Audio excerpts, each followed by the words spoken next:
에베소서 3장 14절에서 21절까지 다 같이 한 목소리로 같이 읽겠습니다. 이러므로 내가 하늘과 땅에 있는 각 족속에게 이름을 주신 아버지 앞에 무릎을 꿇고 비노니 그의 영광의 풍성함을 따라 그의 성령으로 말미암아 너희 속사람을 능력으로 강건하게 하시오며 믿음으로 말미암아 그리스도께서 너희 마음에 계시게 하시옵고 너희가 사람 가운데서 뿌리가 바뀌고 터가 굳어져서 능히 모든 성도와 함께 지식에 넘치는 그리스도의 사랑을 알고 그 너비와 길이와 높이와 깊이가 어떠함을 깨달아 하나님의 모든 충만하신 것으로 너희에게 충만하게 하시기를 구하노라. 우리 가운데서 역사하시는 능력대로 우리가 구하거나 생각하는 모든 것에 더 넘치도록 능히 하실 이에게 교회 안에서와 그리스도 예수 안에서 영광이 되도록 영원무궁하기를 원하노라. 아멘. 주변에 큰 교회들을 보면은 여러 면에서 풍성해 보입니다. 풍성한 자원을 가지고 또 좋은 시설을 마련하고 영향력 있는 사역을 감당하는 것처럼 보입니다. 많은 교회들이 크게 성장하기를 원하고 있습니다. 반면에 외부의 도움이 없으면 교회가 존재하는 것 자체가 힘들 정도로 빈약한 교회들도 우리 주변에 많이 있습니다.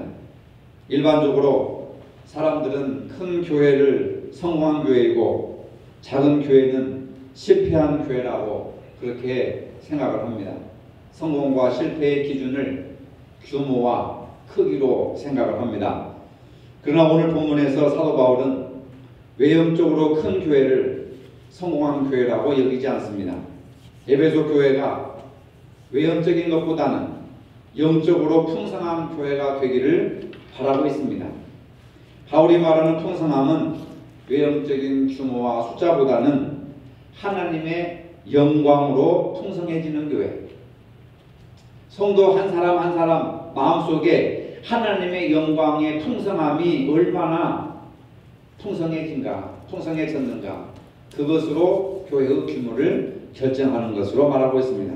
무엇보다도 교회가 하나님의 영광이 충만해야 된다고 말씀하고 있습니다. 하나님은 그 자체가 영광스러운 분이십니다. 그래서 우리가 기도할 때 영광을 받으시기 합당하신 하나님께 영광을 돌리고 모든 영광은 하나님께 올려드리는 것이 인간의 마땅한 본분이라고 말씀하고 있습니다. 교회를 통해서 예배를 통해서 우리의 삶을 통해서 하나님의 영광이 드러날 때에 바로 풍성한 교회라고 할 수 있습니다. 어떤 사람의 믿음이 풍성한 믿음입니까?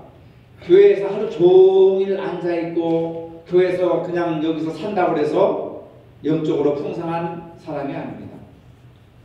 하나님의 영광이 내 마음속에, 내 생각 속에, 내 언어 속에, 내 행실 속에 풍성할 때 그 사람이 거룩한 사람이고 그 사람이 영적으로 풍성한 사람이다. 이렇게 규정을 지을 수가 있습니다.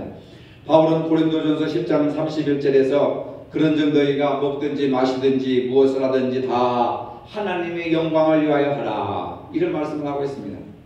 먹고 마시는 생존의 가장 중요한 것에서부터 하나님의 영광이 풍성하게 드러나도록 살라고 하는 겁니다.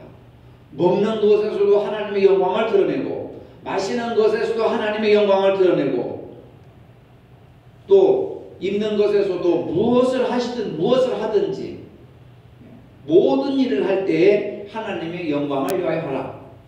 이것이 풍성한 신앙이고 풍성한 사람이라고 말씀하고 있습니다. 때론 물질이 풍요하고 교회가 외형적으로 커졌다고 할지라도 하나님의 영광을 드러내지 못하고 불편하게 살면 도리어 그 영광을 가리게 되는 겁니다. 하지만 바울은 하나님의 영광의 풍성함으로 우리의 심령 속에 교회가 채워지기를 바라고 있습니다. 하나님의 영광의 풍성함은 성령께서 우리의 속사람을 강건하게 해주실 때 가능하다고 말하고 있습니다. 오늘 보면 16절에 그의 성령으로 말미암아 하나님의 성령으로 말미암아 너희 속사람을 능력으로 강건하게 하시오며 그 사람은 육신을 중심으로 살아가는 사람의 모습입니다. 성경은 겉사람과 속사람 이 두 가지를 나누고 있습니다. 겉사람은 육신의 생각으로 사는 사람이고 속사람은 성령의 인도를 따라 살아가는 사람입니다. 많은 사람들의 관심은 겉사람의 삶에 관심을 가지고 있습니다. 많은 사람들이 겉사람을 기준으로 삼습니다.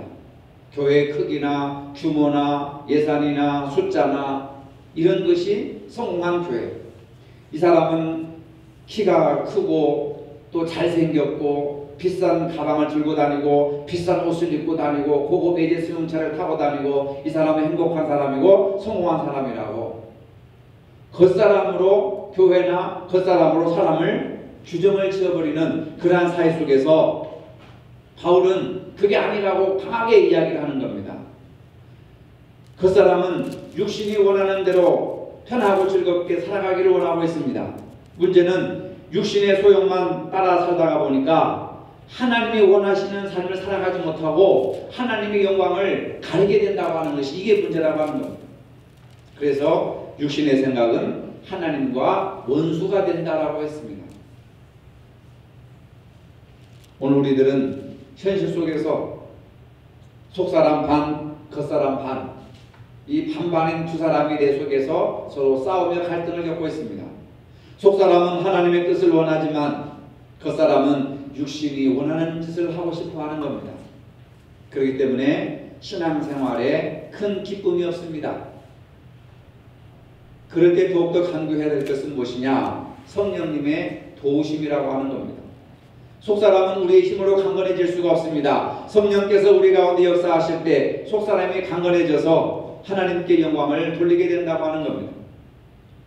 그래서 바울은 오늘 본문을 통해서 너희가 사랑 가운데 뿌리가 박히고 터가 굳어지기를 원하노라.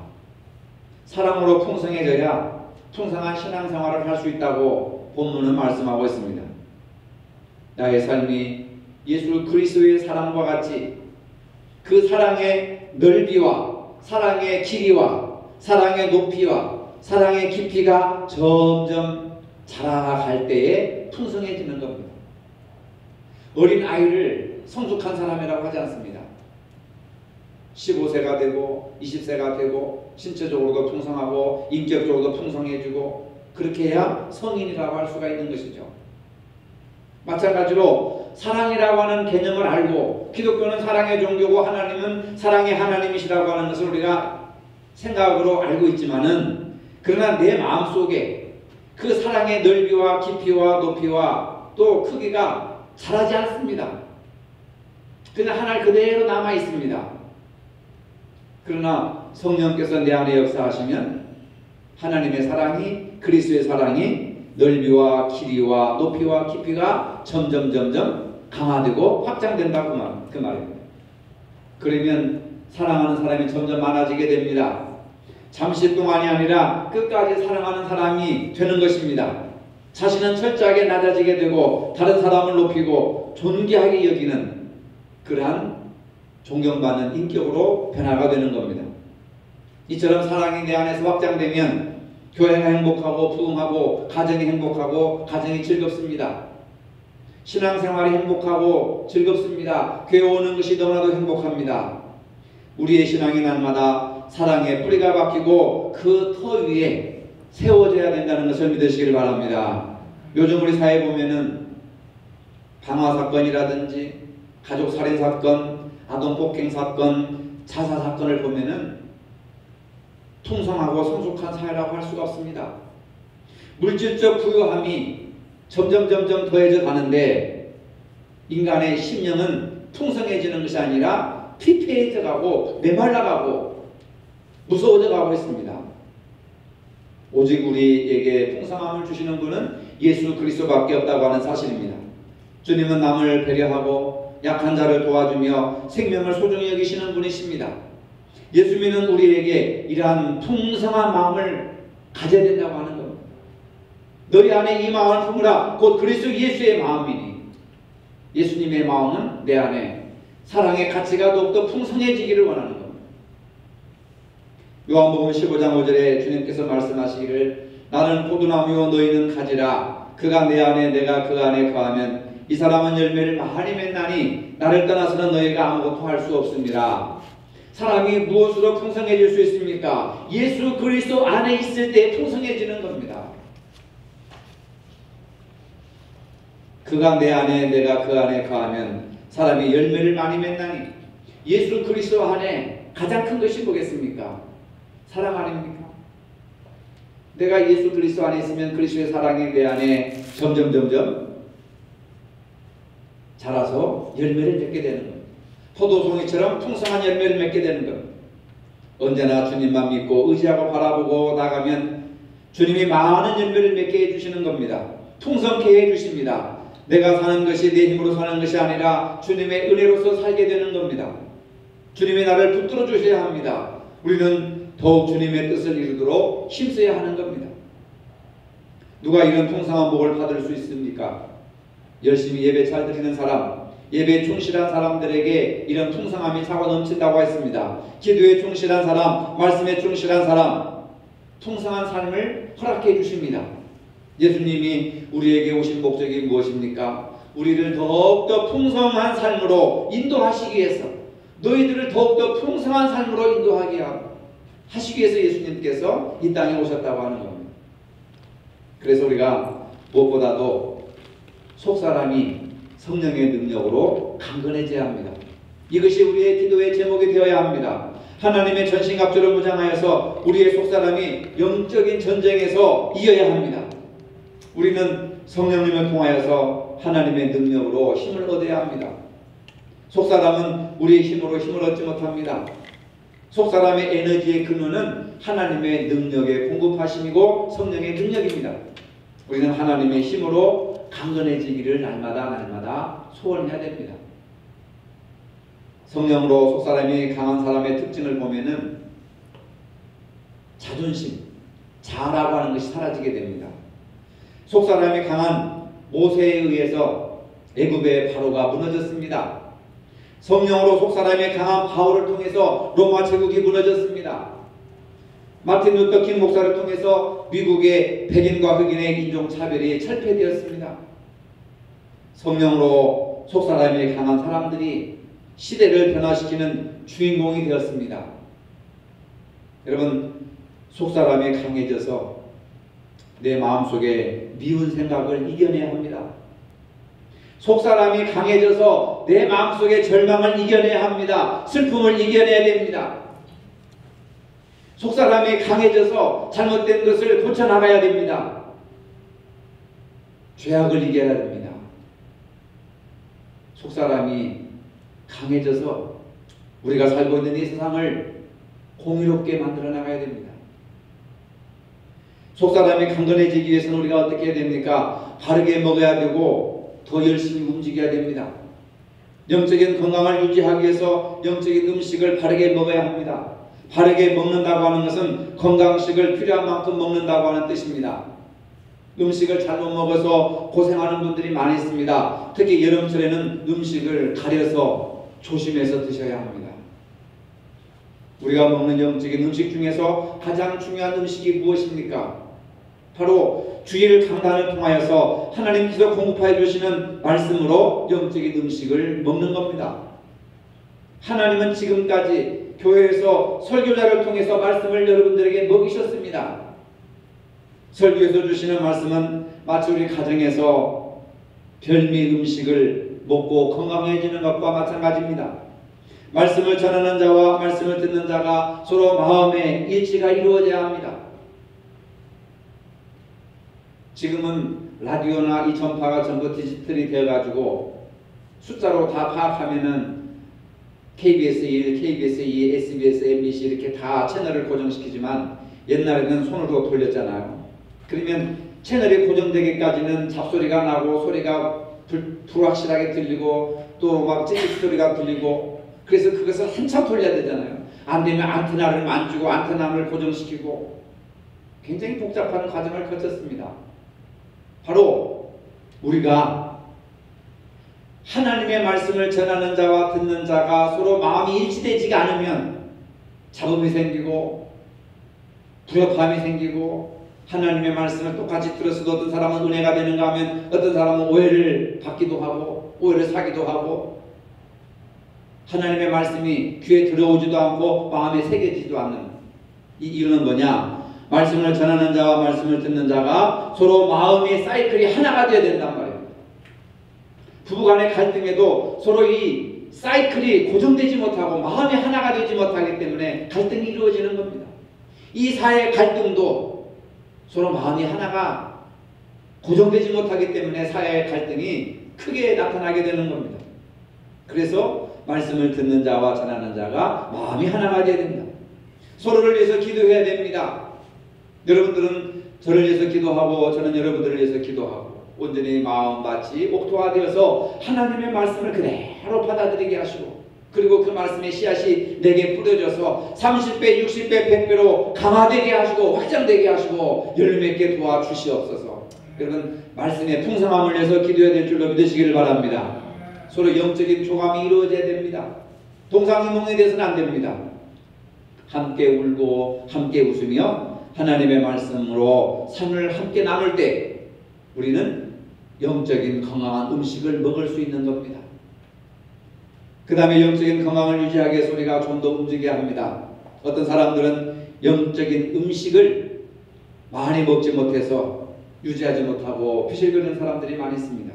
어떤 사람들은 먹기를 많이 먹지만 교회 안과 밖에서 영적인 활동을 하지 못하여서 건강을 유지하지 못하는 사람이 있습니다. 많이 먹으면 그만큼 많이 활동을 해야 됩니다. 근데 많이 먹고 활동하지 않으면 이게 비대해지는 겁니다. 건강을 유지하지 못하는 겁니다. 바르게 살아야 됩니다. 바르게 예배를 해야 됩니다. 또 봉사와 헌신과 구제와 선교와 이 모든 일에 바로 앞장서서 활동을 해야 내 몸이 건강해지듯이 영이 풍성해지고 건강해지는 겁니다. 교회 오시면 여러분 반드시 뭔가 할 일이 있어야 합니다. 그렇지 않으면 자기가 가지고 있는 지식으로 자기가 가지고 있는 지혜로 성경 내용으로 다른 사람이나 공동체를 비판하고 판단하게 되는 겁니다. 영적인 비만에 빠지게 됩니다. 비만이 얼마나 심각한 병인지 오늘날 누구나 다 잘 알고 있습니다. 먹는 것과 움직이는 것 사이에 균형이 맞아야 건강하게 오래 살 수 있습니다. 그래서 교회 와서 내가 1시간 기도했으면 일주일 동안 열심히 기도했으면 열심히 봉사하고 열심히 구제하고 열심히 선교하고 열심히 전도하고 열심히 사랑을 실천하는 그런 일들을 병행해야 균형 잡힌 신앙의 인격이 형성되는 거지. 그렇지 않고 한 가지만 열심히 하면은 잘못된 길로 빠지기 쉽다 그 말입니다. 계속 앉아서 먹기만 해보세요. 움직이지도 않고 안 되잖아요. 또 먹지도 않고 계속 움직이기만 해보세요. 쓰러집니다. 균형을 이뤄야 된다 그 말입니다. 한 주정뱅이가 있었습니다. 노름으로 재산을 날리고 부인과 자식들에게 폭행을 일삼는 망나니와 같은 사람이 있었습니다. 근데 그가 어떻게 해서 교회를 다니게 되었습니다. 그를 아는 사람들은 고개를 갸우뚱거리면서 저 사람이 교회를 다녀봤자 달라질 게 하나도 없어. 저 사람은 안 돼. 하면서 무시했습니다. 어느 날 한 친구가 그에게 물었습니다. 교회에서 목사님이 뭐라 가르치시던가 착하게 살라고 하기도 하고 뭐 그런 말씀을 하신 것 같아. 근데 잘 모르겠어. 또 친구가 물었습니다. 그럼 성경은 누가 썼다고 가르치던가?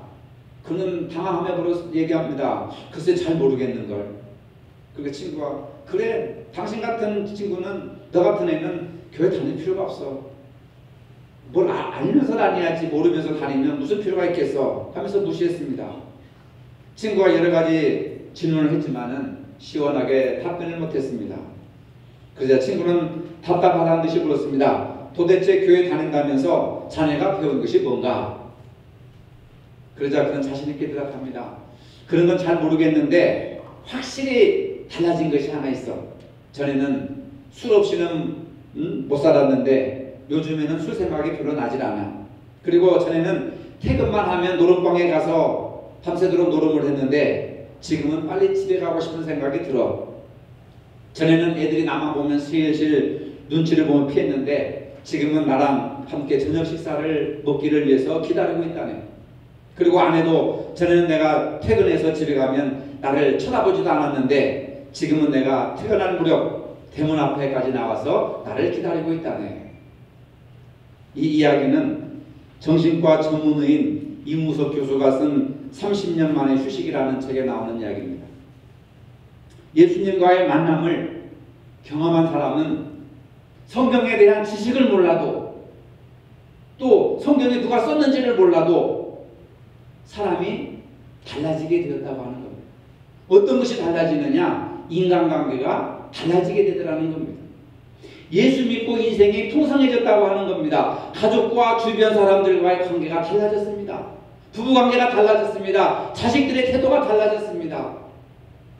아무것도 몰라도 예수만 열심히 믿고 교회를 열심히 다니니까 술 생각이 안 나고 노름 생각이 안 나고 가정이 먼저, 자식이 먼저, 아내가 먼저 이렇게 사람이 달라지더라는 겁니다. 예수를 제대로 믿으면 이렇게 변화가 됩니다. 이러한 변화가 풍성함입니다. 예수 믿는 사람은 속사람이 강해져야 합니다. 사랑으로 뿌리를 깊이 내리기 때문에 그렇습니다. 요한계시록에 보면은 7교회 중에서 라오디게아 교회가 나옵니다. 라오디게아 교회 성도들이 자신들이 생각하는 것과 예수님이 그들을 바라보는 것 사이에는 큰 차이가 있었습니다. 라오디게아 교회 성도들은 스스로 생각하기를 나는 부자라 부유하여 부족한 것이 없다. 물질도 부족한 것이 없고 남보다 더 성경도 많이 읽고 남보다 더 기도도 많이 하고 남보다 좋은 일도 더 많이 해서 영적으로 부족한 것이 없다. 그렇게 생각을 했었습니다. 그런데 예수님께서 라오디게아에게 진단하시면서 말씀하시기를 곤고하고 가련하고 가난하고 눈물 없고 벌거벗었도다. 이것을 지적을 하고 있습니다. 자신들은 부유하고 부자라 부족한 것이 없다고 스스로 생각했는데 예수님께서 보시니까 형편없다는 겁니다. 가난하고 눈 멀고 벌거벗었다고 하는 겁니다. 여러분, 내가 나를 평가하는 것보다 예수님이 나를 평가하는 것이 더 정확한 겁니다. 근데 우리는 그걸 부담스러워하는 겁니다. 라오디게아 성도들은 자신들이 영적으로 파산 상태에 있었는데 아무런 문제가 없다고 생각했습니다. 나만큼 예수 믿고 나만큼 성경 읽고 나만큼 기도하고 나만큼 봉사하고 나만큼 헌금해라. 부족한 것이 없다. 이렇게 생각했습니다. 예수님은 그들을 향하여서 곤고하고 가련하고 가난하고 눈멀고 벌거벗었다. 속사람이 파산 상태에 있었습니다. 예수님께서 그들을 보시고 처방하시기를 뭐라고 말씀하시느냐? 요한계시록 3장 18절에 보니까 내가 네게 권하노니 네게서 불로 연단한 금을 사서 부유하게 하고 흰옷을 사서 입어 벌거벗은 수치를 보이지 않게 하고 안약을 사서 눈에 발라 보게 하라. 왜 벌거벗었으면서도 벌거벗은 수치를 모르고 살아가고 있느냐? 왜 눈멀고 곤고하고 가난하게 살면서 그것을 모르고 있느냐? 그래서 불로 연단한 금을 사서 부유하게 하고 흰옷을 사서 입어 벌거벗은 수치를 보이지 않게 하고 안약을 사서 눈에 발라 보게 하라. 이런 처방을 내렸습니다. 주님은 라오디게아 성도들에게 무엇이 부족한지를 알고 치유받으라고 합니다.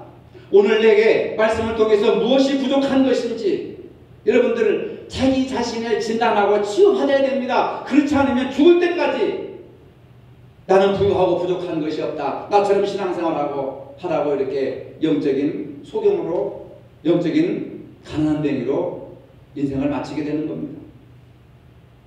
우리가 주님께서 주시는 안약으로 우리의 눈에 약을 바를 때 우리는 영적인 안목이 열리게 됩니다. 성경을 읽을 때도 무슨 뜻인지 깨닫게 되고 하나님의 말씀을 듣게 되고 설교를 듣고 은혜를 받게 되는 겁니다. 세상 사람들이 보는 것과 다르게 볼 수 있는 눈이 열리게 되는 겁니다. 주님께서 보시듯이 우리 자신도 보고 다른 사람들의 모습도 볼 수가 있습니다.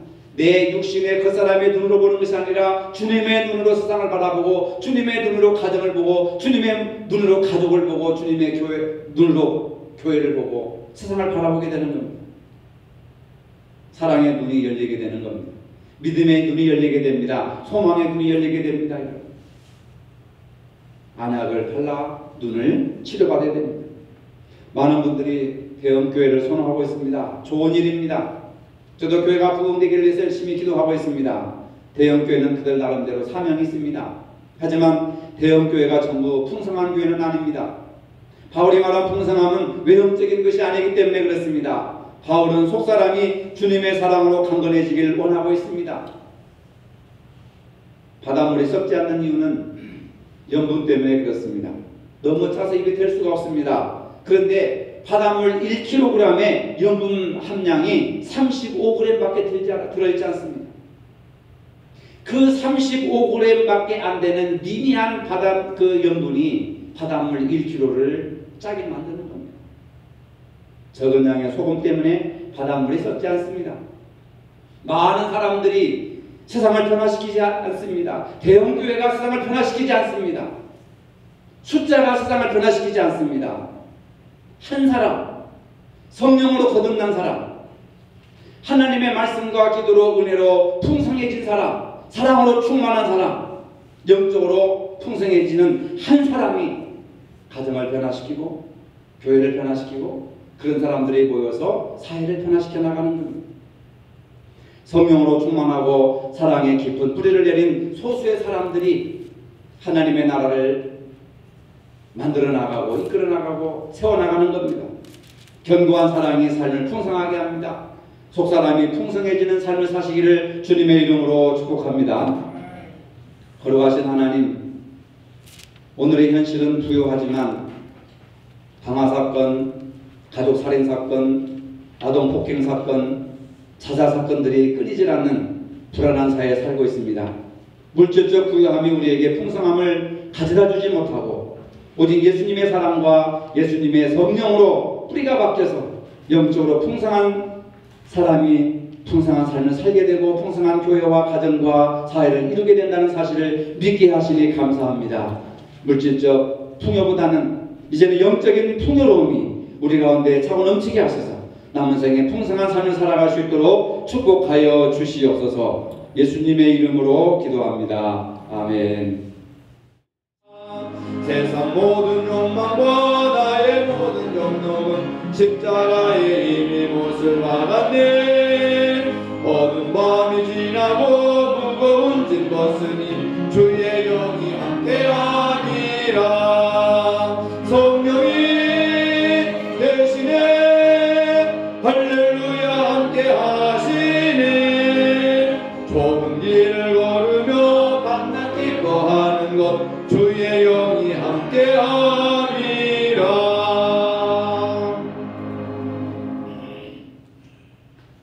이제는 우리 주 예수 그리스도의 은혜와 하나님 아버지의 무한하신 사랑과 성령의 교통하심이 영적으로 풍성한 삶을 살기를 원하는 모든 성도들 머리 위에 이제로부터 영원토록 함께 하시기를 축원하옵나이다. 아멘.